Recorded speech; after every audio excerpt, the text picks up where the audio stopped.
Radio Sucesos 101.7 FM presenta su noticiero Sucesos con Milton Pérez y Verónica Larrea. Un periodismo libre para una democracia plena.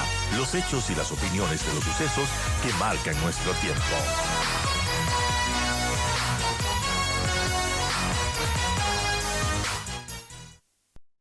8:47, saludo a Joan Proaño de Constructores Positivos. El sector de la construcción, ¿cuánto se va a beneficiar por el IVA al 5% en algunos materiales de construcción? Joan, gracias por acompañarnos, buenos días. Primero empezamos por ahí, ¿algunos materiales o todos? Muy buenos días, muchísimas gracias por la invitación. Son algunos materiales, Ujú. principalmente de dos familias. La una familia es la familia de los cementicios, entonces va el cemento, todos los precursores del cemento, está los pétreos, el hormigón y todos los productos elaborados con hormigón, por ejemplo, el bloque, Ujú. también las arcillas y el ladrillo.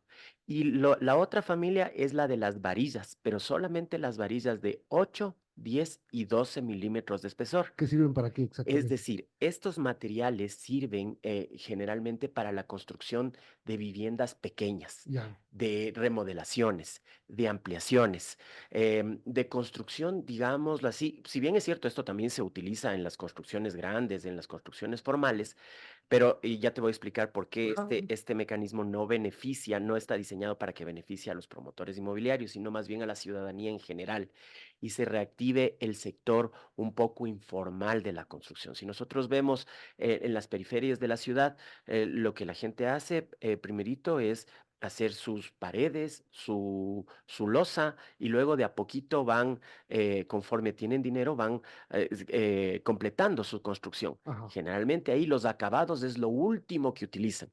Entonces, esta medida va a beneficiar a la ciudadanía en general, que se va a ver en este momento con un precio menor de estos materiales que son los que comúnmente se utiliza para este tipo de construcciones y de actividades. Ahora, cuando yo escucho que el IVA baja para materiales de construcción, lo primero que uno se pregunta es, ¿van a bajar los precios de las viviendas? Ya, esa es otra, Ajá, esa es otra ley. Esto de ahorita del IVA al 5% estaba en la ley orgánica para enfrentar el conflicto armado. Y ya ajá. te digo a quiénes va a beneficiar. Y sí, obviamente las personas que compren esos materiales y que hagan sus remodelaciones, sus construcciones, se van a ver beneficiadas porque va a haber un menor precio de los materiales y por ende un menor precio de su construcción final. Ahora, esos son los constructores. Ahora, en la Ley Orgánica para la Eficiencia Económica y Generación de Empleo que se aprobó el 19 de diciembre del Ya, 2023, había la primera reforma la tributaria. primera Ajá. reforma tributaria. Ahí existe un artículo que es el de la devolución de IVA para los promotores inmobiliarios y para las personas que realicen hasta 2 viviendas al año. Ujú. Ese es otro mecanismo que actualmente ya cuenta con un reglamento, todavía no está operativo porque falta el último reglamento del SRI, pero en ese los promotores inmobiliarios, ahí sí todos los materiales que utilicen en la construcción, bienes y servicios, en la construcción de proyectos inmobiliarios, se hace un trámite y nos devuelven el IVA.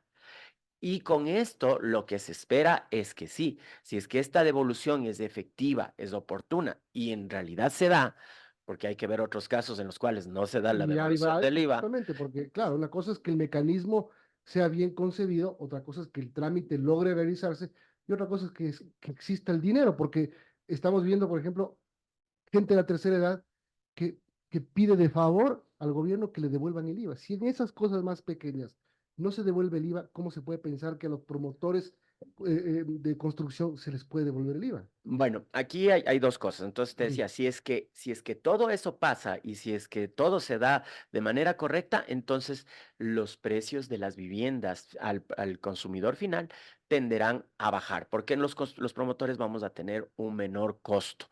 Ahora, es un poquito diferente en la devolución del IVA a la tercera edad y demás. Entiendo que no son mediante notas de crédito, a nosotros son mediante notas de crédito que nos sirven para pagar Es impuestos. más fácil que Es devolver más el dinero fácil. efectivo. Ajá. Así es. Entonces, si es que esto se da, lógicamente imagínate, en Quito hay 500 30 proyectos inmobiliarios, no menos de 400 promotores inmobiliarios. Si es que tenemos menores costos, nosotros lo que siempre tratamos de hacer es competir por calidad y por precio. Obviamente vamos a empezar a rebajar los precios de las viviendas, pero como te digo, conforme vayamos recibiendo estas devoluciones. Entonces, qué bien explicado, Joan. La primera reforma tributaria que contempla la devolución del IVA a los constructores, esa es la que ayudaría en una rebaja en la construcción de viviendas. La segunda reforma tributaria, que es la que contempla el IVA al 5 en materiales de construcción, sirve más para las cosas, voy a llamarlo de una manera absolutamente rudimentaria, hechas a mano. Ujú. Es decir, para mis remodelaciones, para mi construcción pequeña, al ciudadano común, al que va a la ferretería. Exactamente. Entonces ahí con esto, claro, el objetivo es bueno, ¿no? Porque el objetivo en ambos casos es el de fomentar el empleo. El uno, ¿por qué? Porque si nosotros tenemos viviendas más asequibles, vamos a los promotores inmobiliarios, me refiero, bajamos un poco Ajá. el precio de las viviendas, son más asequibles, vamos a tener un mayor mercado y obviamente vamos a construir más viviendas con esta mejor demanda y vamos a proporcionar más empleo. Y el segundo, para el ciudadano de a pie, llamémoslo así, que no tiene que hacer ningún trámite, sino que la va a la ferretería y empieza a comprar más barato sus materiales, pues bueno, ellos mismos ya empiezan a hacer sus remodelaciones o empiezan a contratar a los maestros para que les ayuden a hacer sus remodelaciones y se produce este fenómeno de reactivación económica. Ahora, tú eres constructor, yo te pregunto esto. ¿No te beneficia esta rebaja en los materiales de construcción y no puede repercutir favorablemente para los potenciales clientes? Hablo de la persona, no del presidente, no del dirigente gremial, sino de la persona que se dedica a la construcción. En este caso, no importa, como a nosotros nos van a devolver el IVA, Ajá. entonces no importa si es que el IVA está al 12 o al cinco Ah, por ok. Te ciento, devuelven el verso, te solamente devuelven del 5. me devuelven el 12, el 5 o el 15.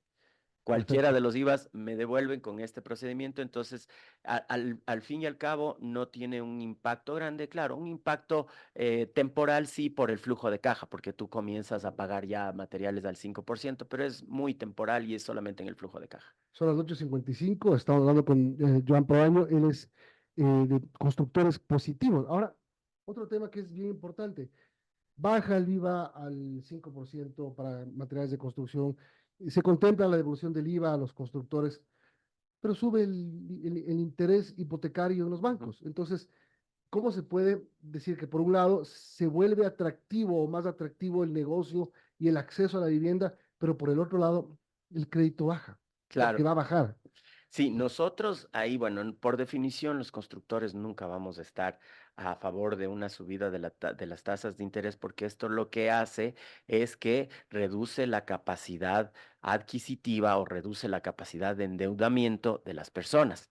Pero por otro lado, también hay que analizar lo siguiente. En este momento, con las tasas de interés que teníamos, los bancos estaban demasiado ácidos, les llamamos nosotros, al momento de calificar a las personas. Es decir, estaban otorgando muy pocos créditos hipotecarios. Históricamente en este país estamos dentro del aproximadamente en un 7% de la cartera total, apenas del 7% es de créditos Ajá. hipotecarios, pero en febrero fue ya del 6%, o sea, apenas del 6% de los créditos que se otorgaron fueron créditos Pero hipotecarios. en febrero no había subido el interés. En febrero no había subido el ¿Por qué baja? interés. Entonces, no, ¿por qué baja? Porque porque los bancos comienzan a dar menos crédito hipotecario porque no les conviene y prefieren irse hacia otros segmentos de ¿Por qué no les mercado conviene? porque tienen muy poco spread, muy poca ganancia. Si O es sea, que tú me conviene más un crédito comercial que tiene, no sé el- cuánto, el 15, 17%. sí, que tarjetas de crédito, créditos Exactamente. comerciales que te conviene más a un crédito hipotecario que tenía un techo del 10,4. Nosotros estamos de acuerdo con una alza únicamente si es que los bancos van a flexibilizar la calificación de los posibles deudores. Es decir, si es que vamos a poder de nuevo llegar por lo menos a ese 7% de participación de créditos hipotecarios en el volumen de crédito total. Si no, sería un despropósito que lo único que haría es darle más utilidad a los bancos. Otro dato preocupante es que el BIES prestó menos 580 millones de dólares para vivienda que en los 2 años anteriores, 2021, ¿Mm? el 22 y 21. Y eso que el 21 estábamos empezando a salir de la pandemia, es decir, todavía el país no se recuperaba económicamente, eh, una baja importante. Sí, y ahí también viene otra cuestión, lo que nosotros hemos hablado con ya con el presidente del IES, con el nuevo gerente del BIES, les hemos hecho ver cuál es la visión estratégica que debe tener el BIES. Actualmente, anteriormente, cuando inició el BIES, por cada dólar que se prestaba de crédito hipotecario, se prestaba 1.25 dólares de crédito quirografario. En la actualidad, por cada dólar que se presta de crédito hipotecario, se prestan casi 7 dólares de crédito quirografario. Es decir, Es una locura. es una locura. Nosotros no decimos corten el crédito quirografario, porque por otro lado es el que más rentabilidad le da al IES, Claro, pero pero incentivemos el a hipotecario. ver, el hipotecario sirve para muchas cosas que pueden ir desde urgencias económicas de las familias hasta para comprar cosas Son suntuosas. varios. Es decir, yo presto $3,000 al IES. BIES para comprarme una moto para hacer enduro, digamos. Ajá, O sea, es decir, la variable del quirografario es muy amplia, sí. El pero regalo. la relación que tú acabas de decir es alarmante, digámoslo así. Así es, el regalo que nosotros siempre ponemos el ejemplo, ¿no? El regalo para el Día de la Madre a 24 meses plazo, la televisión grandota que no Claro, sirve ni para la mamá.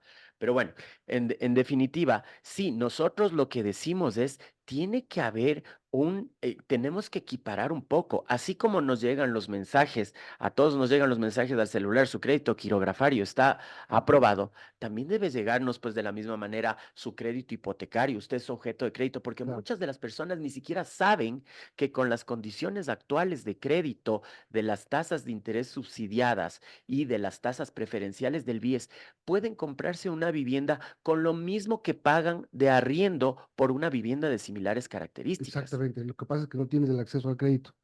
Ese es el tema. Exacto, pero los del Entonces BIES te va a sí. tocar seguir pagando renta, arriendo. Pero los del BIES sí. Entonces, lo que nosotros Sí, decimos, sí, a las personas del BIES, en vez de meterles solamente la publicidad del crédito quirografario, también pongamos la publicidad del crédito hipotecario y decirles si es posible comprarse una casa. Sabemos que a un gran segmento de la población no va a poder acceder a un crédito, pero en el BIES sí, muchísimos. este dato, Joan, de los 587 millones de dólares entregados corresponden a 9,702 créditos para vivienda, es decir, 9,702 unidades habitacionales. Esa es la caída. Eso es lo que no se vendió en el 2023. Sí, exactamente. Nosotros en el 2000, a ver, nosotros tuvimos la baja, hemos tenido una baja constante desde el año 2015, luego vino la pandemia y de la pandemia ya estábamos sacando la cabeza. Por lo menos en el 2022 tuvimos muy buenas reservas y ya llegamos a tener el mismo nivel de reservas de viviendas que en el año 2019, prepandemia. Pero en el año 2023 tuvimos una caída del 20% en las reservas, debido principalmente a la inestabilidad política, a la inestabilidad social, a la baja económica y también ya comenzamos con los efectos de la inseguridad, ¿no? Ujú. Esperamos que en este año 2024 nosotros, primero, con estos incentivos, que eso solamente, los incentivos y todo eso es solamente una pata. La otra pata es un poco la percepción que empieza a tener la gente de que la situación va a estar mejor. Leí recientemente un reporte, hasta ahorita el 65% de las personas piensan que la situación del Ecuador es mala, pero ya en el imaginario, por lo menos hay una esperanza y piensan, ahora el 65% de las personas piensan que en el 2024 la situación por lo menos va a estar mejor. Entonces ya tú puedes endeudarte te da para pensar en endeudarte a 25 años plazo en la compra de una vivienda, la compra más importante de tu vida. Y lo tercero que ahí estamos fallando en el un segmento que es la subida de las tasas de interés, que es el acceso a crédito. Fallamos en el un segmento, pero en el BIS y en el BIP mantenemos tasas del 4.99%. Ujú. Entonces, con todos estos, este conjunto de estas tres patas, nosotros pensamos y esperamos que por lo menos en este año logremos recuperar y llegar a los niveles del 2022, recuperar esa baja tan terrible que tuvimos en el año 2023. Y es importante porque además el sector de la construcción genera miles de empleos, es una fuente importante de trabajo. No por eso, digamos, no es un dato menor que el sector de la construcción fue el primero en empezar a reactivarse tras la pandemia. En medio de la pandemia, el sector de la construcción tuvo este ejemplo de poder volver a trabajar físicamente luego de la para gravísima que tuvimos. Así es, mira, en este momento nosotros tenemos 485.000 empleos directos y 1.500.000 entre empleos directos e indirectos. Es decir, aproximadamente 5 millones de ecuatorianos dependen del sector de la construcción. Entonces es un sector importantísimo y si nosotros queremos hacer sostenible la seguridad en el tiempo, porque ahorita podemos tener mano dura, pero si es que eso lo queremos hacer sostenible en el tiempo, la única forma es generando fuentes de empleo.